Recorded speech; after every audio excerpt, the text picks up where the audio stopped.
നമസ്കാരം. മലയാളി വാർത്തയിലേക്ക് സ്വാഗതം. തെരഞ്ഞെടുപ്പ് അടുത്തതോടെ മുഖ്യമന്ത്രി പിണറായി വിജയനെ പൊക്കിയടിക്കുന്നതിനുള്ള PR സംഘങ്ങൾ സജീവമായിരിക്കുകയാണ്. ലക്ഷങ്ങൾ മുടക്കിയാണ് ഈ PR സംഘത്തെയൊക്കെ നിലയുറപ്പിച്ചിരിക്കുന്നത്. എന്നാൽ കൂട്ടത്തിൽ നിന്ന് തന്നെ പിണറായി വിജയന് 8ന്റെ പണികളാണ് ഇപ്പോൾ കിട്ടിക്കൊണ്ടിരിക്കുന്നത്. പിണറായി ഭരണകൂടം തോൽവിയാണ് എന്ന് പച്ചയ്ക്ക് വിളിച്ചു പറഞ്ഞിരിക്കുകയാണ് ജി സുധാകരൻ. പാർട്ടിയുമായി അടുത്ത കാലത്ത് വലിയ രീതിയിൽ ഉടക്കി നിൽക്കുന്ന ജി സുധാകരൻ ഇപ്പോൾ ഈ ഒരു വെളിപ്പെടുത്തൽ നടത്തുമ്പോൾ അത് പിണറായിയെ സംബന്ധിച്ചിടത്തോളം വലിയ തിരിച്ചടിയാണ്. പത്തനംതിട്ട ജില്ലയിലെ അത്തിക്കയത്തെ അധ്യാപികയുടെ ഭർത്താവിന്റെ ആത്മഹത്യ ആയുധമാക്കി സംസ്ഥാന സർക്കാരിനെതിരെ രൂക്ഷ വിമർശനമാണ് മുതിർന്ന CPM നേതാവും മുൻ മന്ത്രിയുമായ ജി സുധാകരൻ പ്രതികരിച്ചത്. ഷിജോയുടെ ആത്മഹത്യയിൽ സർക്കാർ വീഴ്ച വ്യക്തമാകുമ്പോഴാണ് മുതിർന്ന നേതാവ് ഇത്തരത്തിൽ രൂക്ഷ വിമർശനവുമായി രംഗത്തേക്ക് വന്നിരിക്കുന്നത് എന്നതും ശ്രദ്ധേയം. അധ്യാപികയുടെ ഭർത്താവിന്റെ ആത്മഹത്യ ഭരണകൂടം പരാജയപ്പെട്ടതിന്റെ തെളിവാണെന്ന് സുധാകരൻ വിമർശിച്ചു. ഉദ്യോഗസ്ഥരുടെ അഴിമതിക്കും അലംഭാവത്തിനും ഭരണകൂടത്തിന് ഉത്തരവാദിത്തമുണ്ട്.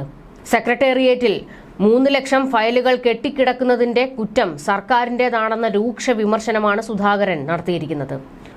ഓരോ ഫയലും ഓരോ ജീവിതമാണെന്ന് പറഞ്ഞ മുഖ്യമന്ത്രി ഭരിക്കുമ്പോഴാണ് ഇപ്പോഴത്തെ ഇങ്ങനെ ഒരു അവസ്ഥയെന്നും ശ്രദ്ധേയമാണ്. റാന്നി അത്തിക്കയം സെന്റ് ജോസഫ് സ്കൂളിലെ അധ്യാപിക ലേഖ രവീന്ദ്രന് 12 വർഷത്തെ ശമ്പള കുടിശ്ശിക കിട്ടാതെ വന്ന സാഹചര്യത്തിൽ ഭർത്താവ് ഷിജോ ജീവനൊടുക്കിയ സംഭവം വലിയ വിവാദമായി മാറിക്കൊണ്ടിരിക്കുകയാണ്. ഈ സംഭവത്തിന്റെ പശ്ചാത്തലത്തിലായിരുന്നു സർക്കാരിനെ പ്രതിക്കൂട്ടിൽ നിർത്തിക്കൊണ്ട് സുധാകരൻ പ്രതികരിച്ചത്. മലയാള മനോരമ ദിനപത്രത്തിൽ എഴുതിയ ലേഖനത്തിലാണ് സർക്കാരിന്റെ പിടിപ്പുകേടിനെ സുധാകരൻ ശക്തമായ ഭാഷയിൽ വിമർശിച്ചത്.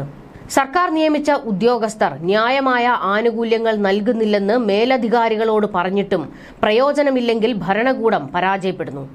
ഫയലുകൾ താമസിപ്പിച്ച് തെറ്റായ തീരുമാനമെടുത്തവർക്ക് ഭരണകൂടം അനുകൂലമാകുമ്പോൾ ആ ഉദ്യോഗസ്ഥരുടെ അഴിമതിയിലും അലംഭാവത്തിനും ഭരണകൂടത്തിന് ഉത്തരവാദിത്തമുണ്ടെന്ന് വരുന്നു.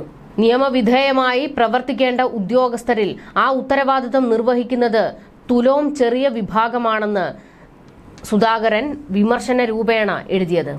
അഴിമതിക്കാരായ ഉദ്യോഗസ്ഥരുടെ സഹായത്തോടെയാണ് രാഷ്ട്രീയക്കാർ കാര്യമായ അഴിമതി നടത്തുന്നതെന്നും ഭരണകൂടമാണ് ഉത്തരവാദിയെന്നും അദ്ദേഹം കുറ്റപ്പെടുത്തി. 14 വർഷത്തെ ശമ്പളം നൽകാൻ ഹൈക്കോടതി ഉത്തരവിട്ടിരുന്നുവെങ്കിലും DO ഓഫീസിൽ നിന്ന് തുടർ നടപടി ഉണ്ടായില്ലെന്ന് ഷിജോയുടെ പിതാവ് ത്യാഗരാജൻ ആരോപിച്ചിരുന്നു.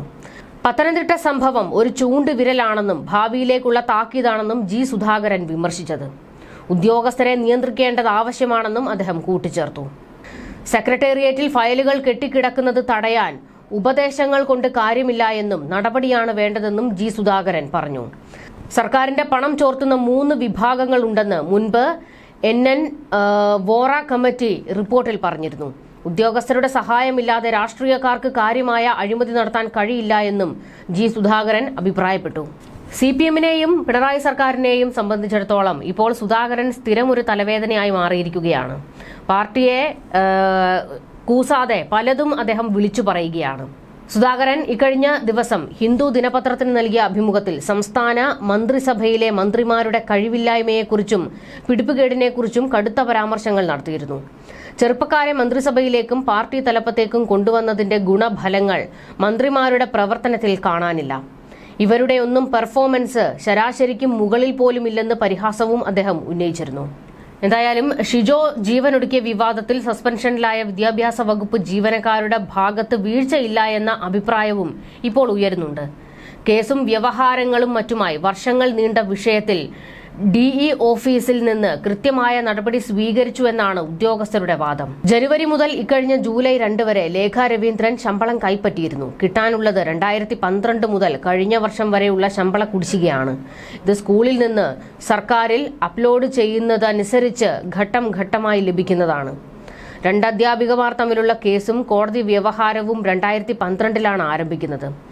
നാറാണമൊഴി സെന്റ് ജോസഫ് ഹൈസ്കൂളിൽ 2004 HSA നാച്ചുറൽ സയൻസ് അധ്യാപികയായി സൈജു സക്കറിയ എന്നയാൾ ജോലിക്ക് കയറിയിരുന്നു. 2008-2009 കാലഘട്ടത്തിൽ ഡിവിഷൻ ഫോളിനെ തുടർന്ന് സൈജുവിന് ജോലി നഷ്ടമായി. തുടർന്ന് ഇവർ ജോലി രാജിവെച്ചുവെന്നാണ് പറയുന്നത്.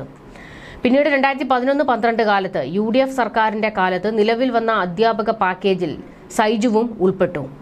2012 സ്കൂളിൽ ഒഴിവ് വന്ന അധ്യാപക തസ്തികയിൽ UPSA ആയി ലേഖ രവീന്ദ്രനെ നിയമിക്കുകയായിരുന്നു. മുൻപ് ജോലി ചെയ്തിരുന്ന ആളെന്ന നിലയിൽ സൈജു ഈ തസ്തികയിലേക്ക് അവകാശവാദം ഉന്നയിച്ച് ഹൈക്കോടതിയെ സമീപിച്ചു. ചട്ടപ്രകാരം തനിക്കാണ് ജോലിക്ക് അവകാശമെന്ന് ചൂണ്ടിക്കാട്ടിയാണ് സൈജു കോടതിയെ സമീപിച്ചത്.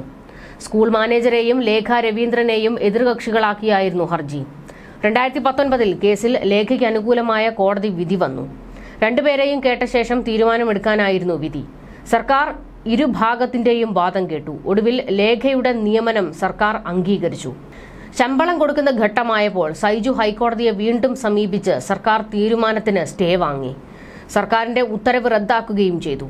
ഇതോടെ ലേഖയ്ക്ക് ശമ്പളം നൽകാനുള്ള നടപടികൾ സർക്കാർ ഉത്തരവ് പ്രകാരം നിർത്തിവെച്ചു.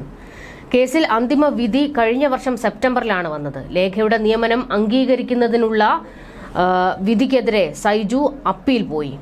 തൽസ്ഥിതി നിലനിർത്താൻ നവംബറിൽ കോടതി ഉത്തരവിട്ടു. തുടർന്ന് ഇരു കൂട്ടർക്കും പ്രയോജനപ്പെടുന്ന രീതിയിൽ അന്തിമ വിധി വന്നു. ഇതുപ്രകാരം ലേഖയുടെ ശമ്പളം നൽകണം. ഇനി വരുന്ന ഒഴിവിൽ സൈജുവിന് നിയമനം നൽകാമെന്ന് മാനേജ്മെന്റ് സത്യവാങ്മൂലം നൽകണം എന്നിവയായിരുന്നു നിർദ്ദേശങ്ങൾ. എന്തായാലും ഈ വിഷയം ഇപ്പോൾ സർക്കാരിനെ പ്രതിക്കൂട്ടിൽ നിർത്തിയാണ് ജി സുധാകരൻ സംസാരിച്ചിരിക്കുന്നത്. ഇതെല്ലാം സർക്കാരിന്റെ പിടിപ്പുകേടുകൊണ്ടാണെന്നും ഭരണം മികച്ച രീതിയിലല്ല നടക്കുന്നതെന്നും ജി സുധാകരൻ വിളിച്ചു പറയുമ്പോൾ അത് ഒരു ഹാട്രിക്കിന് നോക്കിയിരിക്കുന്ന പിണറായി സർക്കാരിനും CPM-നും വലിയ തിരിച്ചടി ഉണ്ടാക്കുന്നുണ്ട്. ന്യൂസ് ഡെസ്ക് മലയാളി വാർത്ത.